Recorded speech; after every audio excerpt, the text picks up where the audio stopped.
Salam alaikum wa rahmatullahi wa barakatuh. Bonjour tout le monde, j'espère que tout le monde va bien. Je sais que ça fait longtemps que j'ai pas fait de réaliser de vidéos. Malheureusement, c'est une question de temps et les vidéos, ça prend énormément de temps. Donc là, je suis venu pour parler d'un point assez important, à savoir la sélectivité différentielle. Je vais vous montrer aujourd'hui comment on peut réaliser très facilement la sélectivité différentielle dans nos projets quand on est en schéma TT et même si on est en schéma TNS. Donc, la première condition pour assurer une sélectivité totale différentielle, il faut que la sensibilité du disjoncteur amont, donc le différentiel amont, la sensibilité, soit supérieure d'au moins trois fois la sensibilité que celle de l'aval. Ça, c'est la première condition.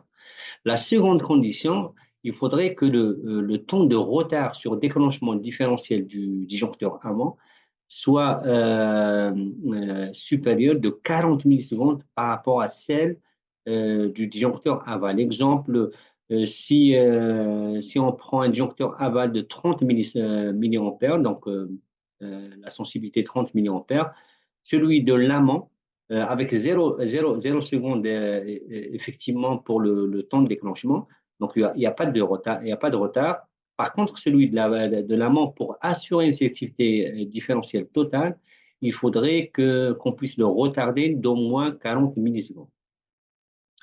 Voilà, donc, et je vous montre où est-ce qu'on peut trouver cette information, tout simplement dans la NFC 1500, je vous partage. Donc là, je suis sur la NFC 1500, le chapitre 535.4.3, sélectivité entre dispositifs de protection à courant différentiel résiduel.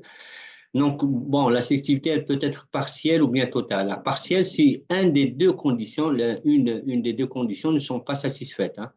Pour avoir une sélectivité totale, il faut satisfaire les deux conditions. Et là, on lit, je vais passer directement parce que là, il n'y a pas de chiffre, hein. Donc, la sélectivité totale peut être réalisée en utilisant, par exemple, un différentiel retardé pour celui placé en amont. Là, ils ne nous ont pas donné le temps. Mais on va trouver 50 millisecondes, par exemple, si on cherche chez Schneider Electric sur la documentation Schneider. Sur Caneco BT, il suffit de retarder de 40 millisecondes, donc on obtient une sélectivité côté retard.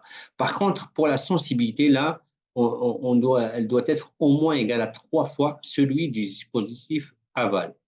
Bien sûr, quand on fait du retard, que ce soit sur court-circuit ou bien sur différentiel, on doit tenir compte évidemment du temps de maintien, donc le temps maximal admissible qui est donné par le tableau 41.